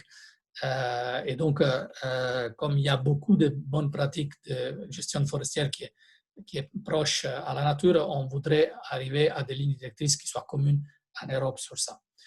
Je pense que, je ne sais pas s'il y a d'autres slides. Ah voilà, il y a encore un aspect qui est très controversé, donc je ne vais pas trop me focaliser, je pense que ce n'est pas l'objectif aujourd'hui, mais il y a évidemment la fameuse question de l'utilisation de la biomasse à des fins énergétiques. Évidemment, la biomasse fait partie des énergies renouvelables, mais comme on sait, le fait qu'on utilise la biomasse pour chauffer, pour produire de l'énergie, a créé une tension ultérieure, notamment dans certains pays, aussi dû au fait que ces opérations peuvent faire l'objet des subsides financiers. Il est nécessaire donc d'éviter qu'un problème comme le fait qu'on a un changement climatique et donc on favorise l'énergie renouvelable, mais qu'on crée un autre problème à la biodiversité. Là, c'est un peu le mantra du Pacte vert. Le Pacte vert dit très, très clairement que le climat et la biodiversité sont deux côtés de la même médaille. Il faut vraiment finir avec ces silos, comme on dit en anglais, soit de climat, soit de biodiversité, comme si c'était deux mondes différents, parce qu'évidemment, l'un influence l'autre de façon très forte et il n'est pas possible d'agir de façon efficace si on ne fait pas ça en même temps. Et donc, en ce qui concerne l'utilisation de la biomasse, la stratégie biodiversité dit que ça reste une source d'énergie renouvelable très importante, mais il faudrait limiter ça à l'utilisation des résidus et pas planter des arbres pour les brûler. Et donc, l'utilisation de ce qu'on appelle des arbres entiers pour la bioénergie devrait être réduite au minimum. Je crois que c'était la dernière, mais je ne me souviens plus. Oui, voilà, c'était la dernière. Donc, je vous remercie pour votre attention. Merci Marco Nina pour cet exposé très clair. Nous allons passer tout de suite, grâce à Charlotte, à la séance de questions-réponses. Peut-être en reprenant les questions par ordre. Oui, alors je vais reprendre les questions. Si vous en avez d'autres, j'ai déjà vu qu'il y avait des intervenants et intervenantes qui avaient répondu dans le chat. Mais si vous avez d'autres questions, n'hésitez pas à les mettre également. Je vais essayer de diversifier au maximum. Je vais prendre la première de Loïc Chevaux de Sciences et Avenir. Pouvez-vous préciser les prises de position de la Hollande et de l'Allemagne sur leur élevage industriel? Quid du Danemark sur cette question? Et qu'en pense la Pologne où la structure agricole reste celle des petits paysans? Peut-être Éric Andrieux sur ce sujet-là? Et Christian Huyghe, sans doute. Oui. Oui, non, moi, je n'ai pas d'éléments précis, donc dans tous les cas sous les yeux, si tu veux, si vous voulez, pour ça. Mais je vais regarder ça de près. Je sais, dans tous les cas, qu'il y a une tendance forte des prises de position, je le redis, en Allemagne donc, et aux Pays-Bas, en prenant conscience de la réalité du moment, pour effectivement donc, restreindre les élevages industriels. Voilà. Dire comment et où et pourquoi. Alors moi, c'est parce que quand je m'étais déplacé aux Pays-Bas il y a quelques mois de ça, donc c'est parce que j'avais entendu de la part des organisations professionnelles, donc, mais là, il semblerait du point de vue gouvernemental, et c'est cette intention-là à vérifier. C'est une info que j'ai eue dans la journée. Voilà. Alors si je peux compléter, effectivement, en Allemagne, il y a une vraie préoccupation sur l'évolution des systèmes de production animale. Ils ont, en plus, cette année, pour des raisons climatiques, il y a une vraie pression sur le nord de l'Allemagne parce qu'il ne pleut pas, c'est comme dans le nord de la France. la Méditerranée est passée très très haut. Et donc il y a une vraie interrogation là-dessus. Sur la remarque sur la Pologne, en fait, la Pologne est un pays qui est très hétérogène sur le plan agricole. Avec, effectivement, si vous regardez de façon purement chiffrée, vous avez 800 000 exploitations agricoles. En fait, la grande partie d'entre eux sont des pluriactifs et les agriculteurs spécialisés, des exploitations spécialisées, faisant exclusivement de l'agriculture, sont sur une trajectoire d'agrandissement qui est extrêmement rapide et extrêmement brutale, et avec une hétérogénéité entre l'Est et l'Ouest d'une part et le Nord et le Sud d'autre part. Donc, le sud de la Pologne et l'est de la Pologne sont encore aujourd'hui caractérisés par beaucoup de petites exploitations, en particulier dans la zone montagneuse et semi-montagneuse du sud de la Pologne. Par contre, quand vous allez vers plus au nord, donc dans des sols plus sablonneux, et en particulier quand vous allez plus à l'ouest, pas loin de la frontière allemande, si vous allez dans la région de Poznan, par exemple, vous avez au contraire des exploitations qui sont grandes, et des exploitations qui se sont modernisées, entre guillemets, alors Jacques Pasquier va bondir, mais qui se sont modernisées de façon extrêmement rapide et avec une préoccupation sur l'emploi, le travail. Donc voilà. Alors après, par rapport à la question qui est sous-jacente à cette prise de position, qui est la façon dont un pays comme la Pologne intègre la préoccupation environnementale, en fait, ils sont en train de faire en beaucoup moins de temps que nous l'ensemble du chemin que l'Europe de l'Ouest a fait. Et donc, de fait, c'est assez logique qu'on retrouve des tas de tensions avec un monde agricole qui a profité, et ils le reconnaissent, massivement des soutiens de la politique agricole commune pour avoir une vraie modernisation de l'outil de production. Une société polonaise qui aspire à avoir un accès à une alimentation de qualité et qui demande à réduire fortement les impacts environnementaux. Voilà, donc je ne pense pas qu'il faille réduire la Pologne à simplement la valeur moyenne. En fait, c'est un pays qui est plus hétérogène sur le plan agricole que ce que nous sommes nous. Voilà. On parlait tout à l'heure des... Je vais démarrer ma vision. On parlait tout à l'heure, excusez-moi, on parlait tout à l'heure des problématiques de fruits et légumes en France. Et je crois que c'était Jacques Pasquier qui mentionnait qu'on importe 50% de nos fruits et légumes. En fait, sur la pomme, le premier producteur européen de pommes aujourd'hui est la Pologne. Si vous creusez la question des pommes, c'est extrêmement intéressant d'analyser la trajectoire que nous avons suivie collectivement. La France était effectivement autosuffisante. En fait, on était exportateur net de pommes et on s'est tiré collectivement une balle dans le pied en définissant des critères et des normes de prix, enfin ce qui fixe les prix et des standards donc de fruits qui sont devenus difficiles à produire et inatteignables. Encore aujourd'hui, à Rungis, la valeur des fruits, des pommes, est fixée sur le calibre 75-80, donc des très grosses pommes que vous n'achetez pas, mais qui sont très chères à produire. Et c'est ça qui explique qu'on a choisi certaines variétés et que l'on a une obligation de protection sanitaire importante. Là où des pays comme l'Allemagne, comme la Pologne, ont pris des formats de fruits plus petits, plus faciles à produire, ou avec un arbre qui supporte des charges en fruits beaucoup plus élevées. Et ils nous ont taillé des croupières. Et donc on voit bien en fait comment on peut avoir comment une norme peut induire une transition sur les systèmes de production. Comment une norme, c'est rien d'autre qu'un accord collectif entre des producteurs, des consommateurs et des metteurs en marché. Comment une norme, elle est potentiellement structurante et donc celle-là, elle peut se modifier. Et moi, je trouve que l'exemple de la pomme est un truc intéressant. Après, quand vous regardez, excusez-moi, je suis peut-être un peu long, mais c'est des fois des exemples qui permettent de tirer beaucoup de fils. En fait, il y a un pays dans le monde qui a inventé sur le problème de la pomme une façon de mettre en marché de façon totalement différente, c'est la Nouvelle-Zélande.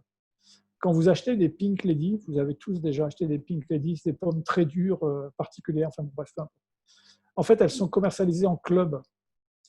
Et donc, c'est un groupe de producteurs qui décident collectivement de la mise en marché de ça. Et donc, vous ne pouvez pas devenir producteur de Pink Lady si vous ne devenez pas adhérent d'un club. Voilà. Là aussi, on voit bien qu'en fait, il y a des tas de formes d'organisation collective qui rentrent dans la réglementation, qui échappent à la politique agricole commune et qui peuvent être soit des systèmes de verrouillage, soit au contraire, vous pourriez imaginer demain que vous avez création d'un système en club qui, sur la pomme ou sur d'autres systèmes, protège énormément l'environnement parce qu'ils sont créés en prenant en compte l'attente de la société et l'attente des consommateurs. Donc, il faut juste qu'on soit créatif sur ce genre de choses. Merci beaucoup, Christian. Deux autres questions je vais les rassembler, de Antoine de Ravignan d'Alternative économique et de Stéphanie Sénet de Journal de l'environnement sur l'échelle nationale et locale. Donc la question de Antoine, parallèlement à la renégociation d'une PAC, donc ce sera pour Aurélie, agroécologique idéale qui s'annonce longue et difficile, vu le contexte politique européen, ne faudrait-il pas tirer davantage parti des marges de manœuvre que la PAC laisse aux États membres pour faire avancer concrètement et rapidement l'agroécologie au niveau hexagonal? Question de Stéphanie. Hormis la renégociation de la PAC, d'autres outils pourraient-ils être mobilisés en France pour répondre aux objectifs de Farm to Fork à l'échelle nationale et locale? Aurélie, je te laisse la parole dans un premier temps. C'est gentil, merci beaucoup. Je vais répondre donc à la remarque, la question d'Antoine de Ravignan sur est-ce que finalement la France ne serait pas meilleure élève et donc misons là-dessus. La France est relativement moteur sur les négociations au niveau européen, notamment au niveau du Conseil, avec pour une bonne partie sur les enjeux environnementaux, une ambition qui est plutôt supérieure à celle des autres États membres. Il ne faut pas déduire de ça, par contre, que la France va être excellente élève au niveau de son plan stratégique national. Le ministère de l'Agriculture nous a dit assez clairement que ce qui ne serait pas obligatoire, que ce qui ne serait pas imposé par le cadre européen, ne serait pas forcément ouvert en France. Autrement dit, la France n'a pas l'intention d'être particulièrement bonne élève sur ce qui va au-delà de ce qui a été acté dans le règlement européen, parce que évidemment, tout le monde agite le spectre de la distorsion de concurrence, et donc notamment pour la profession agricole majoritaire française, il est impensable d'imposer en France des contraintes environnementales qui iraient bien au-delà de ce qui serait imposé à leurs voisins européens. Et donc, en fait, il ne faut pas partir trop sûr de nous en France en se disant bon allez c'est pas grave, on est freiné par la République tchèque et la Hongrie au niveau européen, mais on fera bien en France. Évidemment que nous on va se battre pour que le plan stratégie nationale français ait le plus d'ambition possible, mais c'est pas gagné. En fait, tout ce qui aura été perdu au niveau européen, ce sera à nouveau une bataille à mener au niveau français pour qu'on l'ait ou pas. Et je me permets juste un tout petit bout de réponse sur la deuxième question de l'autre journaliste. Quels sont les autres leviers en dehors de la PAC? J'ai pour habitude de dire, et peut-être que d'autres intervenants voudront me contredire, que en fait, il y a deux grands leviers d'intervention en politique agricole en France. D'une part, la PAC, d'autre part, ce qui est lié à la fiscalité, donc que ce soit taxation ou au contraire exonération, etc. Le reste, c'est-à-dire des aides, des subventions hors PAC, c'est extrêmement anecdotique et ça n'est pas du tout structurant. Il y a beaucoup de systèmes, beaucoup de dispositifs régionaux ou autres, ou agences de l'eau, dont en fait on ignore qu'ils sont largement cofinancés par des dispositifs de la PAC, du deuxième pilier de la PAC. Quand le ministère de l'Agriculture lance par exemple un plan ambition bio, pour donner un exemple, il mise très principalement sur les aides de la PAC à la conversion et feu presque au maintien à l'agriculture biologique. Donc malheureusement, si on veut quelque chose de structurant en France ou dans d'autres pays de l'Union européenne en matière d'agriculture, ça passe très principalement par ces deux leviers et il y a beaucoup moins de chances d'avoir un effet réellement impactant à l'aide d'autres outils. Merci. Je laisse d'autres intervenants compléter, évidemment. Oui, Jacques, est-ce que vous voulez compléter sur ces points-là et sur les autres aides en dehors de la PAC? Alors, ce n'est pas le sujet le plus simple à aborder en dehors de la PAC, puisque tout le monde ramène les choses à la PAC. Or, aujourd'hui, depuis les paiements découplés depuis 2003, la PAC n'oriente plus grand-chose. Dès lors qu'on a mis des paiements découplés, ça veut dire qu'on n'est plus dans une politique qui a une stratégie. On déverse, comme j'ai dit tout à l'heure, de l'argent, mais sans stratégie. Tout le reste, quand on est sur les CHN, quand on est sur des MAE, quand on est sur les conversions à la bio, même le maintien bio, on a une contrepartie, des paiements couplés aussi, on a une contrepartie, on a donc une finalité. Sur le paiement découplé, il n'y a rien. Donc, effectivement, il faut imaginer autre chose. Aurélie parle de la fiscalité. Alors, la fiscalité peut avoir une dimension à l'échelle intra-européenne parce qu'on aurait besoin d'harmoniser la fiscalité européenne. Ça, c'est une évidence. Mais quand on met en place une politique de développement de la méthanisation, comme on le fait actuellement, et quand on a fait la politique de développement des agrocarburants en 2006, 2007, 2006, 2010, on a impacté le modèle agricole de façon phénoménale. Faisons autre chose et peut-être qu'on peut réorienter avec des politiques comme ça. Et il y en a une actuellement qui s'appelle les projets alimentaires territoriaux, sur lesquels on pourrait mettre des moyens en les couplant, par exemple, avec les schémas directeurs régionaux des entreprises agricoles pour orienter un peu l'usage des terres. Donc, tout ça, c'est loi foncière pour l'usage des terres, c'est schéma directeur qui permet le contrôle, la répartition du foncier et l'affectation des fermes selon des projets d'installation ou de développement, et basé sur des projets alimentaires territoriaux qui peuvent être coordonnés de façon concertée par des filières territoriales de production et des filières et des collectivités locales de toutes dimensions. Effectivement, ces outils-là pourraient, avec l'appui de la PAC peut-être, apporter un nouveau souffle pour le développement de l'agroécologie. Mais effectivement, on n'y travaille pas assez aujourd'hui, c'est une évidence. Merci beaucoup. Est-ce que les autres intervenants souhaitent compléter? Oui, Eric, je vous donne la parole. Oui, j'ai un petit mot, je suis d'accord avec ce que dit Jacques là, mais sur la question de M. Ravignan, comment dire, moi je pense que le seul outil sur lequel on peut agir, c'est l'éco-scheme, quoi. C'est qu'aujourd'hui, si on laisse chaque État membre faire son plan national sans qu'il y ait une coordination au niveau européen, je pense qu'on ne va pas beaucoup avancer au niveau de la politique agricole.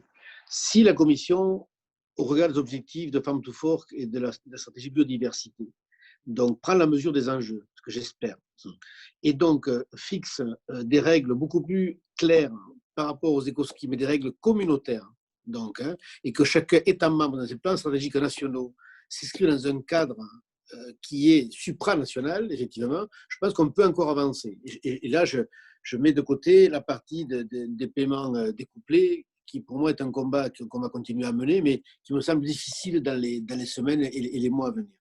Voilà.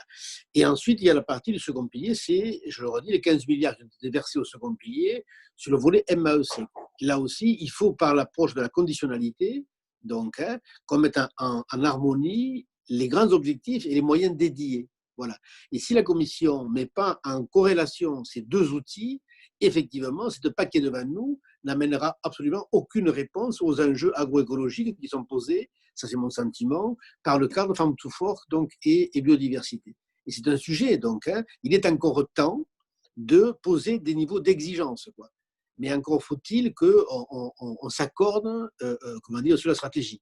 Le volet de la renationalisation, effectivement, peut redonner comment dire, des marges à chaque État, mais la différence qu'il y a chez les 27 fait qu'on ne parle plus de politique commune. Et donc ça, c'est un sujet qui est majeur et sur lequel il faut que l'on s'accorde. Merci beaucoup. Comme je vois l'heure qui tourne, je vous propose de prendre une dernière question. Et sinon, pour les journalistes, je vous enverrai de toute manière les contacts mails des intervenants si vous souhaitez approfondir. Pour la question de Ivan Logvenov de Agrapresse, que sait-on à l'heure actuelle du contenu du futur plan stratégique national? Que sera la déclinaison française pour la PAC de la prochaine période? Y a-t-il une véritable volonté française au niveau national d'aller plus loin sur les aspects environnementaux que la PAC actuelle, et quels sont les risques de la régionalisation sur ces enjeux? Peut-être pour toi, Aurélie? Oui, je crois avoir apporté une partie de réponse aussi à l'écrit, en tout cas sur le calendrier. Donc, ce qu'on sait du plan stratégique national français, c'est que sa préparation a commencé l'année dernière. Ce qu'on peut appeler l'étape 1 a été finalisée en février, tout début février. C'est un diagnostic du secteur agricole et alimentaire français. Et normalement, c'est à partir de fin mars qu'on devait reprendre le travail sur en fait vraiment à quoi ressemblerait la prochaine PAC, et notamment la priorisation des besoins ainsi que la définition des interventions, autrement dit des futures mesures de la PAC. Ceci a été très largement décalé du fait du coronavirus, et là on est dans l'attente d'informations du ministère de l'Agriculture. Vraisemblablement, il voudrait chercher à reprendre le travail Au début, on espérait fin juin, ça me paraît maintenant peut-être un peu compliqué, mais a priori, probablement en juillet et de manière absolument certaine à partir de septembre. Et ça va prendre assurément plusieurs mois vraiment de travail et de négociation au niveau national avant que la France soit à même de soumettre son plan stratégique national à la Commission européenne. Ça, c'est espéré pour à peu près le milieu d'année prochaine. J'ai également dit tout à l'heure à l'oral que on n'a pas véritablement de garantie sur l'ambition de la France d'aller en matière d'environnement, d'aller au-delà de ce qui sera imposé au niveau européen. Donc c'est là où je disais que ok, la France se bat pour obtenir certaines choses au niveau européen, mais si elle ne les obtient pas, nous n'avons pas du tout la garantie, même plutôt le contraire, qu'elle cherchera à les appliquer sur son territoire, dans son plan stratégique national à elle. Je voulais répondre. Je relis la question, pardon. Oui, les risques, voilà, c'était ça, les risques de la régionalisation. Vous devez savoir quel a été l'arbitrage de répartition de compétences entre l'État et les régions en France pour la prochaine PAC. Il a été dit que l'État récupérait la gestion totale des mesures dites surfaciques du deuxième pilier de la PAC, donc les mesures agro-environnementales et climatiques, la conversion à l'agriculture biologique et l'indemnité compensatoire de handicap naturel. Et par symétrie, les régions récupèrent la gestion totale des mesures non surfaciques, donc les aides à l'investissement, la dotation jeunes agriculteurs, etc., la formation, coopération, etc. Donc, en fait, le risque de régionalisation est très faible dans la mesure où les régions ne vont s'occuper que d'une portion congrue de la prochaine PAC. J'avoue ne pas avoir en tête la part de budget de la PAC que représentent les mesures non surfaciques du deuxième pilier, mais assurément, on est en deçà des 10%, ça c'est certain. On doit être même en deçà des 6%, si je fais un calcul rapide. Donc, je ne pense pas qu'il faille craindre un risque de régionalisation en France à l'aune de l'arbitrage de la répartition de compétences qui a été fait. Ce qu'on peut par contre craindre, c'est dans la mesure où on n'a pas des signes d'entente parfaite entre l'État et les régions, on peut éventuellement craindre un manque de bonne cohérence entre les mesures surfaciques et les mesures non surfaciques. Ça, c'est potentiellement à prévoir, mais ça n'est pas du fait, ça n'est pas une régionalisation. Merci beaucoup Aurélie. On a un complément de la part de Christian Huyghe. Je vous laisse le mot de la fin, Christian. Merci beaucoup. Oui, pour compléter ce qu'Aurélie vient de dire, donc le ministère de l'Agriculture a continué à travailler malgré le confinement. Je sais que INRAE, on a été sollicité pour remettre des rapports de propositions là-dessus. Donc, on a fait, évidemment, je ne vais pas vous dire ce qu'on a mis dans le rapport qu'on a remis au ministère de l'Agriculture. Je dis, il y a une vraie volonté de travailler sur ce qu'il pourrait y avoir dans des paiements pour services environnementaux, avec des vrais services environnementaux reconnus. Et en fait, je pense que l'élément qui est le plus difficile, c'est qu'on passe son temps plutôt à se battre sur les instruments, alors que ce qu'il faut faire, c'est construire une vision. Et je pense que le débat de cet après-midi contribue à construire une vision. Et donc, de fait, dans ce qu'on a proposé, on a essayé d'alimenter ça, à la fois sur des choses qui vont toucher, qui vont permettre une efficience productive et qui vont être un vrai service à l'environnement. Il y a un élément majeur là-dedans, je pense on doit avoir une vraie réflexion qu'on a très peu sur la structure des paysages agricoles, qui est la grande perdante et la grande absente de toutes les réflexions. Je pense qu'il y a un message dont il faut se méfier, un message subliminal qu'on a tendance à faire passer, c'est il ne faut pas faire croire que toutes les options favorables à l'environnement sont défavorables à la production ou à l'économie. Et en fait, on a tendance, de façon tous autant tout ce qu'on a dit cet après-midi, on peut donner à croire ce truc-là. Ce n'est pas vrai. On ne peut pas tout concilier. Ce que j'ai dit, on ne peut pas tout concilier, mais toutes les options ne sont pas défavorables. Et donc, c'est ça qu'on doit réussir à explorer et sur lequel on doit être créatif. Et en fait, si on arrive à se dire qu'il y a des combinaisons possibles, et ben, explorons ça. Explorons aussi, et c'est un truc qui n'a pas du tout été évoqué, tout compte fait le rôle du consommateur et du citoyen. Le consommateur a un consentement à payer et très souvent le consommateur est aussi un citoyen. Et je pense que cette question-là, elle est importante. il y a une forme d'éducation du citoyen et d'éducation du consommateur qui peut contribuer sur des pas de temps longs à ça. Alors, je vois que Jacques n'est pas du tout d'accord avec ça, mais je pense qu'il ne faut pas louper cette occasion-là. Le choix d'un consommateur est déterminant. Jacques, je vous laisse 2 minutes le grand maximum parce qu'après, il faut qu'on les libère. Ce mot d'éducation du consommateur, il revient très souvent. L'information du consommateur, une information objective est importante, qu'il soit éclairé. Le Nutri-Score, par exemple, peut être un élément, mais il y a d'autres éléments sur les modes de production. Une information du consommateur, oui. Par contre, on ne peut pas se dédouaner de politiques publiques courageuses et cohérentes, parce qu'elle manque beaucoup de cohérence. Même la PAC actuelle, elle est totalement incohérente. C'est pour ça que ça ne présente aucun résultat. On ne peut pas se dédouaner de... Non, mais on ne peut pas se dédouaner de politique publique.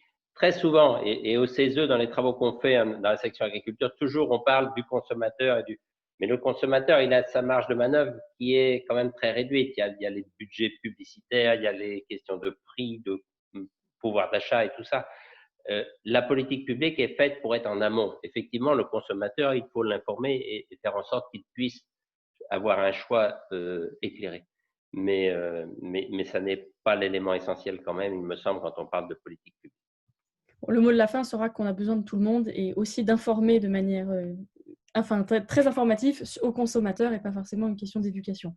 Je vous remercie à tous et à toutes d'avoir assisté et d'être intervenus à ce webinaire qu'on a fait en lien avec l'AJE. Je vais vous envoyer maintenant aux journalistes donc, une liste de citations issues de ce webinaire des intervenants, ainsi que leur mail et l'enregistrement. Et on a eu d'autres questions auxquelles on n'a pas pu répondre, entre autres pour Marco, mais la journaliste a dû partir plus tôt et elle vous contactera directement. Eh bien, je vous remercie, puis je vous souhaite une bonne fin de soirée. Je lui ai envoyé aussi une réponse en privé directement, aussi dans le chat. Eh bien, c'est parfait. Merci beaucoup, Marco. Merci à vous. Au revoir. Merci. Au revoir. Au revoir.